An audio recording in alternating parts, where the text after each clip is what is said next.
Assalamualaikum warahmatullahi wabarakatuh. Perkenalkan, saya Nora Gustiara Biar Siagian, mahasiswi UIN Sultan Syarif Qasim Riau, jurusan Ilmu Hukum semester 5. Kali ini saya akan membuat video untuk memenuhi tugas mata kuliah Legal Drafting, dosen pengampunya yang terhormat Ibu Helen Laspitrani SHMH.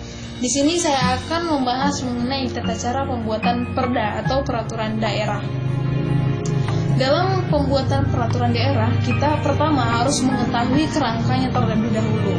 Dalam kerangka peraturan daerah ini terdiri dari, pertama ada judul, pembukaan, yang ketiga ada batang tubuh, dan ada penutupan. Terus ada penjelasan dan lampiran jika diperlukan. Langsung saja kepada kerangka yang pertama. Kerangka yang pertama dari pembuatan peraturan daerah ini adalah judul. Setiap peraturan daerah harus mempunyai yang pertama judul. Yang kedua, judul peraturan daerah memuat keterangan mengenai jenis, nomor, tahun, pengundangan atau penetapan, dan nama peraturan daerahnya. Yang ketiga, nama peraturan daerah dibuat singkat dan mencerminkan isi dari peraturan daerah tersebut. Dan yang keempat, judul ditulis seluruhnya menggunakan huruf kapital dan diletakkan di tengah margin tanpa diakhiri tanda baca. Seperti contoh berikut. Berikut ini adalah contoh dari kerangka undang-undang yang pertama, yaitu judul. Judul tertulis di sini adalah Peraturan Daerah Kabupaten Labuhan Batu, disusul dengan nomor 5 dan tahunnya tahun 2015. Dan tentang apakah peraturan nomor 5 tahun 2015 ini, yaitu tentang penyelenggaraan perlindungan anak. Selanjutnya adalah kerangka dari peraturan daerah yang kedua.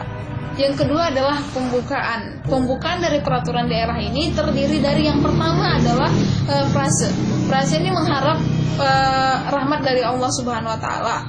Yang kedua adalah jabatan pembentuk peraturan daerah, yang ketiga adalah konsideren, yang keempat adalah dasar hukum, dan yang kelima adalah diktum. Contohnya sebagai berikut. Selanjutnya adalah kerangka yang kedua. Contoh kerangka yang kedua yaitu pembukaan. Pembukaan terdiri dari pertama adalah frase yang bunyinya dengan rahmat Tuhan Yang Maha Esa.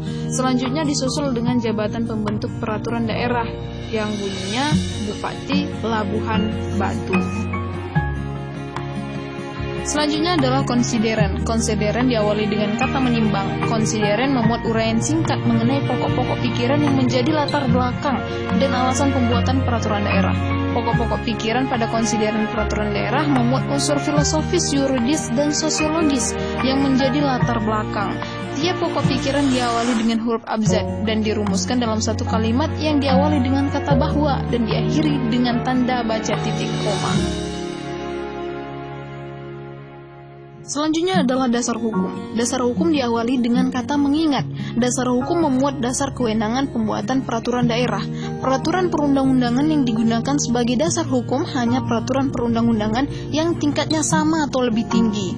Jadi dasar hukum yang telah dicabut atau yang belum disahkan tidak dapat menjadi dasar hukum.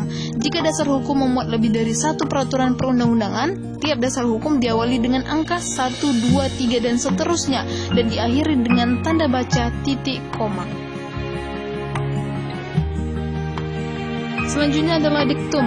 Diktum terdiri dari kata memutuskan, menetapkan, dan nama peraturan daerah. Memutuskan ditulis seluruhnya menggunakan huruf kapital dan diakhiri dengan tanda baca titik 2.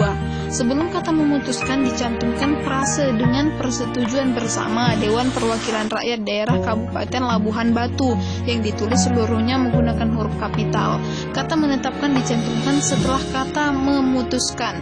Nama selanjutnya judulnya ditulis kembali setelah kata menetapkan.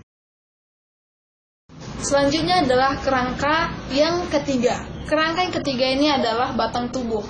Batang tubuh peraturan daerah memuat semua substansi peraturan daerah yang dirumuskan dalam pasal-pasal.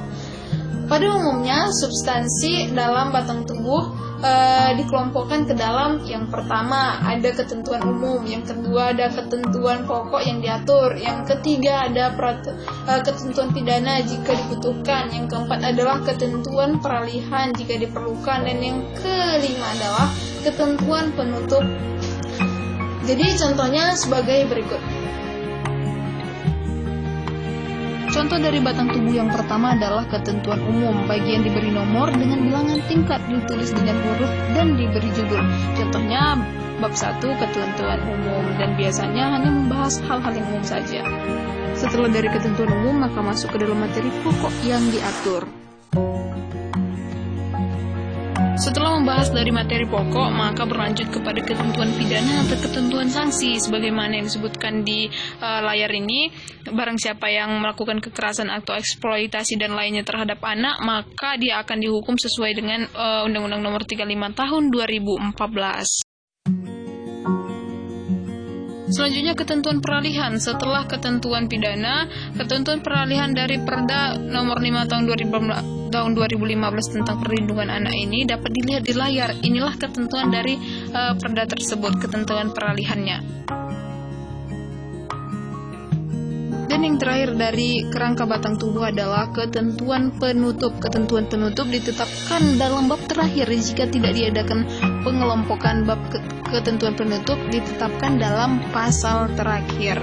Maka dapat dilihat di layar. Inilah contoh dari Perda Nomor 5 Tahun 2015 tentang perlindungan anak, ketentuan penutup. Selanjutnya adalah yang keempat. Yang keempat adalah kerangka dalam peraturan daerah yang terakhir, yaitu penutup. Penutup merupakan bagian akhir dari suatu peraturan daerah yang memuat penandatanganan penetapan atau pengundangan peraturan. Penandatanganan penetapan atau pengundangan peraturan ini juga memuat yang pertama, tempat dan tanggal penetapan, yang kedua, nama jabatan, yang ketiga, tempat tanda tangan pejabat, dan yang keempat adalah nama lengkap pejabat yang menandatanganinya. Sebagai contoh, sebagai berikut. Dan berikut ini merupakan kerangka yang terakhir dari Perda, yaitu penutupan. Di penutupan ini terlihat adanya tanggal dan tanggal penetapan, nama jabatan, dan tanda tangan pejabatnya. Mungkin ini yang dapat saya sampaikan dari video saya tentang tata cara pembuatan perda dari setiap kerangka per kerangkanya. Mungkin apabila terdapat kesalahan dalam video saya, baik itu penuturan kata atau penjelasan saya mohon maaf. Wassalamualaikum warahmatullahi wabarakatuh.